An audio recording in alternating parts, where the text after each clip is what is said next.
abrimos este programa conversando de otro tema. La reforma pensional, que ya es una ley, que ya fue sancionada, está pasando por un proceso de revisión en la Corte Constitucional. Proceso de revisión al que entró luego de que se dieran una serie de demandas por inconstitucionalidad, entre algunas de las razones por no seguir el proceso correcto en ese momento de debate en el Congreso de la República. Pero Jorge Enrique, se le empiezan a sumar fichas a este ajedrez que se tiene con la reforma pensional.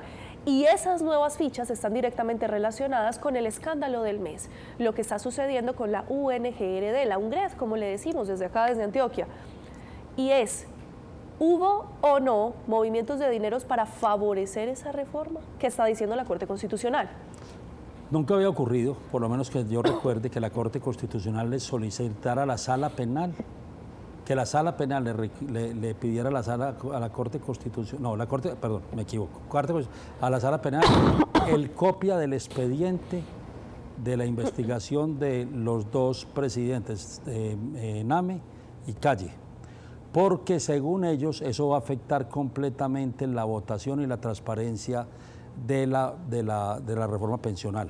Y si se demuestra que lo que hubo fue dineros para pasar la reforma pensional, estoy casi seguro que puede que no sea una parte de la reforma que la devuelvan para que la voten, es que se cae completamente la reforma pensional.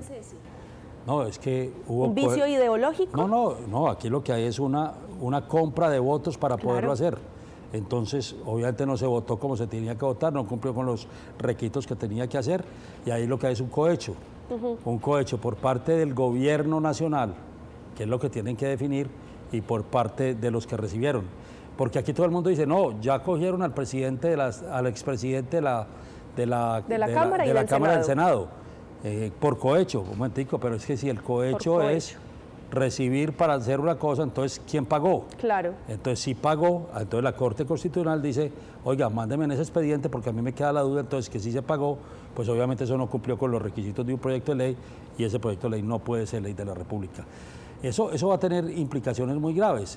Entre otras cosas, el presidente muy hábilmente, el fin de semana sacó varios Twitter o X, como se llama hoy la plataforma, sí, donde dice que lo citen a él, porque lo que hizo el presidente del Senado, Name, fue embolsillar la reforma durante... Engavetar la reforma durante más de 7 meses. Lo que no reconoce él, y que es el tema más grave y que seguramente están mirando, y yo los invito a que miren la forma como Name se retiraba cuando se empezaba a discutir Párelo ahí. Sí. Dato, no relato. Vamos a dar esto con cifras y con datos para que ustedes entiendan por qué hay una sospecha. No estamos aseverando lo que pasó. Les estamos contando de dónde surge la sospecha que en este momento se tiene en la Corte Constitucional. Datos. ¿En qué va la investigación? Se está investigando si efectivamente personal del gobierno nacional le pagó, se ha denunciado, 13.000 millones de pesos a quien era el presidente del Senado en ese momento. 3.000 y 1.000. 3.000 y 1.000. Sí, pero en este caso serían 3.000. Al presidente del Senado, 3.000 millones de pesos, Iván Name, para que facilitara eso el y proceso. Otras cosas más. Eso y otras cosas. Exactamente. La reforma pensional y otras cosas más. Otras cosas más. ¿Qué pasó? Que Iván Name dice, pero esto es un contrasentido, porque si algo he demostrado es que soy oposición, si algo he demostrado es que no. El presidente Gustavo Petro sale a decir, él lo engavetó, pero hay un dato que no es menor. Él era el presidente, la persona encargada de definir qué se debatía y en qué orden se debatía. ¿Fueron cuántas sesiones, Jorge Enrique? 13 sesiones completas. En las que se debatió reforma pensional. Correcto. De las cuales en 8, y uno ve la grabación, él separa y entrega el manejo a la vicepresidenta. ¿Quién es la vicepresidenta? Pizarro. ¿Y quién es María José Pizarro para el proyecto político del presidente Gustavo Petro? La persona más cercana y dicen que es la que puede ser su candidata presidencial. En 8 de 13 sesiones. En 8 de 13 sesiones. Entonces, no era que lo tuviera engavetado, simplemente él. Es más, esta mañana vi una grabación donde Name se queda en el recinto. y ella empieza a dirigir la sesión. Eso Eso puede no, pasar. ok. Eso no tiene ninguna dificultad, eso puede pasar. Porque cuando el presidente del Senado va a hablar, se va a Él toma su curul. Su curul, Claro. eso puede pasar. Pero lo que es raro es que él se para y en los momentos más difíciles de la discusión de la reforma, la que votó y la que manejó la votación y presidió fue la senadora Pizarro. Ese es el punto que están revisando y es la razón por la cual la Corte Constitucional pide el expediente, porque recuerden que Sandra Ortiz dice claramente, a mí me pusieron a hacer dos labores, lo uno es que pasara la ley pensional y para eso yo busco al presidente Name y yo le entrego el dinero al hijo del presidente Name, le entrego y aquí están las pruebas y ella entrega todas las pruebas.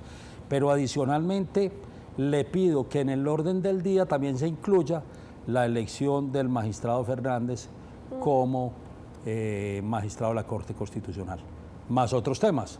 Entonces, parece que la prueba de cuando engaveta, que parece que sí lo engaveta 7 meses, es porque había un acuerdo, y es lo que denuncia Sandra Ortiz, de 80.000 millones para entregarle de mermelada al Senado para pasar algunos proyectos distintos a eso. 80.000 millones de pesos. Y obviamente liderado por el presidente Name, lo que dice Sandra Ortiz, que es la parte que ella dijo que iba a contar todo lo que había pasado.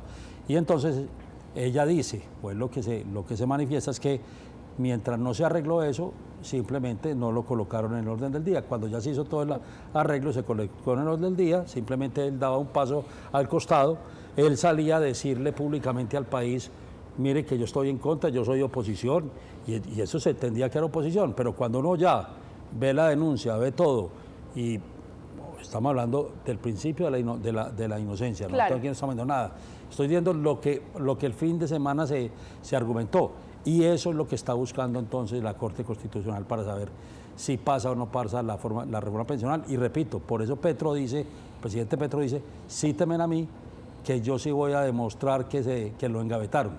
No, lo de engavetar es otra cosa distinta. Ahí lo que hay que revisar es por qué la senadora Pizarro queda encargado y se vota toda la reforma como quería el gobierno. Y es un tema que, hombre, despierta muchas pasiones. Porque esa reforma pensional, Jorge Enrique, analizada desde lo social, yo creo que no era tan perversa, ¿sabe? No, tenía cosas buenas, tenía unas cosas buenas, otras muy complicadas. En el ámbito individual, si yo le soy honesta, a mí me perjudica, por supuesto. Sí, claro, yo le soy tremendamente honesta, por supuesto. Pero pensándolo desde lo social, creo que tiene muchísimas cosas rescatables. Y es necesaria una reforma pensional en Colombia, estamos totalmente de acuerdo.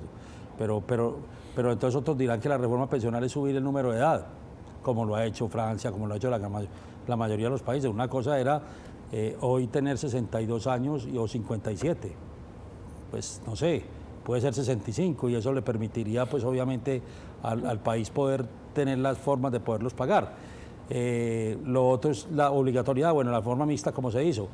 Digamos que la discusión de que hay, como la reforma laboral hay que hacerla, como la reforma, eso realmente hay que adaptarlo a los momentos del mundo, de cómo se van dando las circunstancias.